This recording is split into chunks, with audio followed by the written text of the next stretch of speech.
For some gamers, playing games with a GM is the only type of tabletop RPG they've ever known. And when your eyes are open to the flexibility and shared participation of a GM-less game, it's easy to want to give a GM-less game a go. But how do you make the transition from a GM-led game to a GM-less game?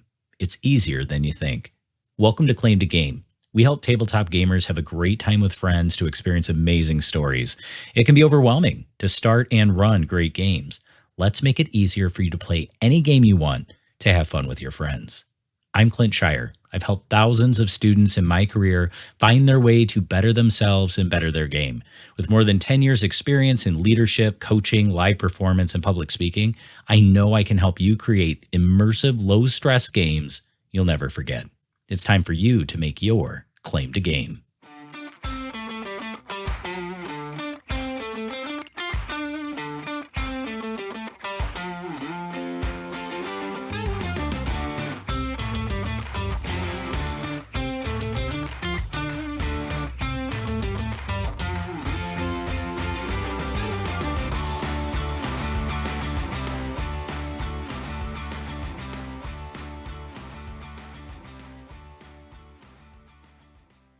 Hello and welcome back to episode 36, season 2 of Claim to Game, still a predominantly educational fun podcast in which I am daring to coin the word fungicational. It's like a weeble that wobbles but actually falls down. This app, we're going to continue to lean into GM-less tabletop games. These are games that are run without a game master. They are usually less prep. They evenly distribute the storytelling and game responsibilities among the players. They help take the load off the person who is always the game master, the person who's always in charge of creating the campaign, running the game, making decisions. This can be a big transition, though. There are a few obstacles of growth that I've run into as I've started to run my fair share of GM-less games, and it can be a lot, which is the acronym that I'm going to give you today to help you remember some things to consider when making the transition from GM-led games to GM-less games. So remember LOT. The L in LOT stands for looking for mama duck. The O stands for obsessive compulsive GM syndrome, and the T stands for the trust fall. Let's go. A nice little tool called the internet told me that baby ducklings, like quack, quack, baby ducklings instinctively imprint and follow their mother within hours of hatching, recognizing her as their caretaker and relying on her for survival. And this bond is crucial for learning essential survival skills such as finding food and staying safe. I believe that players who are used to a GM-led game are much like baby ducks. They have a really hard time not looking to the person who is normally their GM for the survival of their game or the continuation of the storytelling. I'll give you an example. Every Christmas, and by every Christmas, I mean last Christmas, because I want to make this a tradition, so I will be running it every Christmas. But last Christmas, for the first time ever, I ran the one-page RPG, We Three Kings, made by Grant Howitt from Rowan, Rook, and Deckard. And I'll put a link to it in the show notes. I love this game. The description had me cracking up, even if it may not be historically accurate. Here it is. It's Christmas Day, 0 AD.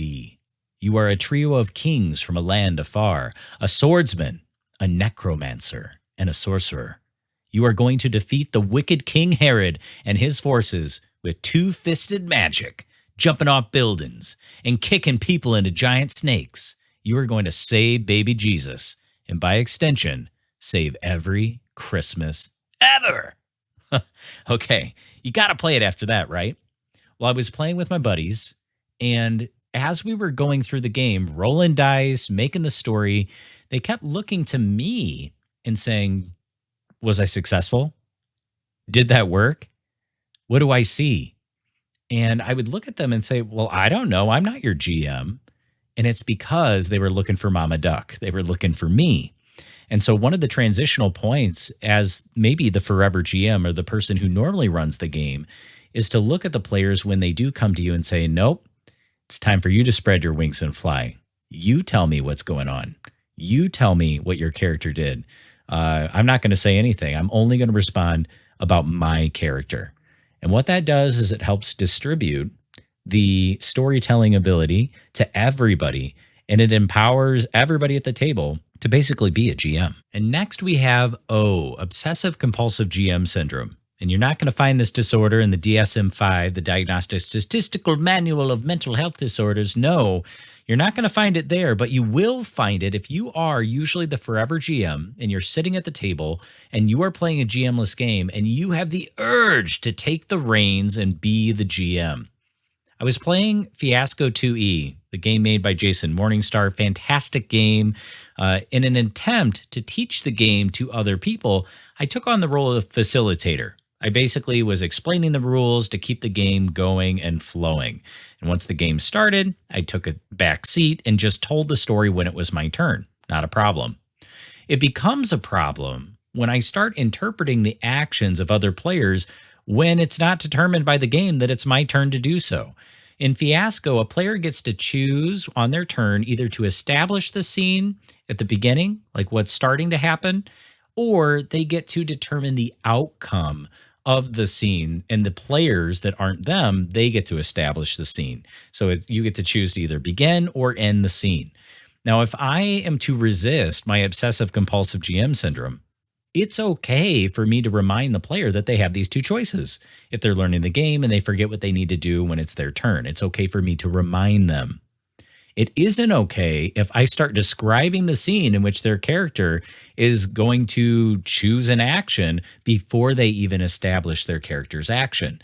And when I take that undue storytelling control and start facilitating the environment, that's GMing, my friend. Fight back, remain silent, wait your turn, twiddle your thumbs, take a chill pill. Quick pause on the episode. If you're considering giving a GM-less game a try, one of my favorites and super easy to help you in your transition is Goblin Quest, the RPG by game designer Grant Howitt.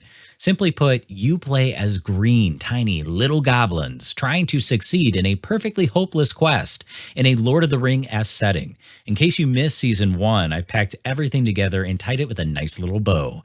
In the show notes, you can find a link to access my free resource, the complete 7-episode series of How to Play Goblin Quest the RPG, and the complete 7-episode series about the rules hacks to Goblin Quest, giving you different settings, character choices, and modes of play. And it's still using the same rules as Goblin Quest. So picture yourself pretending to be gross, grotty little buggers on your next game night with your closest friends. You'll be wreaking havoc all over the Great Battle Camp in no time. Thanks, and now back to the episode. The last letter is the letter T, which stands for the trust fall. Do you remember that icebreaker? Have you ever had to play that game? I've had to play it a few times when I went to a new job, maybe a new school, or a new group of people. What'll happen is the instructor or facilitator will buddy you up with one other person. And the idea of the trust fall is that one person stands in front of the other. The person in front will close their eyes, cross their arms, and on the count of 3, they're supposed to fall back, trusting that the person behind them is going to catch them. And if the person behind them is a jerk, they won't catch them and let them fall on their butt. They won't have any more friends. If the person behind them wants to build trust, they will catch that person. And then the idea is that they will switch spots. The person who caught will now be the person who's falling, and the person who fell is now the person who catches. So it's called the trust fall. And playing a GM-less game involves a certain level of trust. You're falling into a situation where you need to trust the game mechanics are strong and well thought out enough to take the place of a human GM's input, facilitation, and arbitration. You're falling into the trust that the players will explore their storytelling power and grow in confidence in their newfound freedom. And you're falling into the trust that those who normally play as the GM will give everybody else the freedom to do so and shut the hell up. So how do you have trust? Well, trust is built over time when actions are taken and promises are fulfilled. So the only way to build trust in a GM-less game and that a GM-less game can work is you got to try it out. And if you're not sure which one to start with, you want to go back and listen to episode 35, the top 5 GM-less games, where critically acclaimed games were brought to the top of the r/RPG Reddit community. And they were some great options. Those options, those 5 games that were chosen, I'm not going to say what they are. You got to go back and listen to episode 35 because those games were designed to help people build trust that a GM-less game could actually work. We do this all the time. We want that social proof that Amazon reviews give us, the credibility of a friend who purchased something and then gives us advice. That's how my wife always is. She wants to hear a friend talk about how great something was. And if they really loved it, then she'll go out and buy it. And I'm the same way to a certain extent, So trust in the tabletop RPG community that they have evaluated and raised up some of the best options for excellent games. And here are my final thoughts. Transitioning to a GM-less game from a GM-led game can provide some obstacles for growth. This is a review. Remember LOT, L-O-T. L is for looking for mama duck, and you got to encourage those ducklings, players, to spread their wings and fly. O is for obsessive compulsive GM syndrome. Fight that urge and only take control of the narrative when it's your turn, damn it. And the final letter is T, the trust fall. Trust in the mechanics to take the place of the normal human GM, and trust the community to give you great recommendations from their own experience. Soon, you'll have your own experiences with GM-less games. Maybe even you will be responding on the RPG Reddit or other Reddits or other communities, telling people of the great games that you have played, whether there's a GM in the game or not. And you can enjoy that mode of play just as much as, and maybe even sometimes even more than, a GM-led game. Join us next time as we find the best ways to have great times with friends and experience amazing stories through tabletop role-playing. And if you're struggling to keep a campaign going, maybe you're feeling overwhelmed as a GM or don't know how to get started, get personalized guidance to build confidence, create engaging sessions, and manage your group effectively with an absolutely free 15-minute coaching strategy call with me. During our virtual call, I'll give you some quick wins, actionable steps, and clear directions you can take away to make your game better.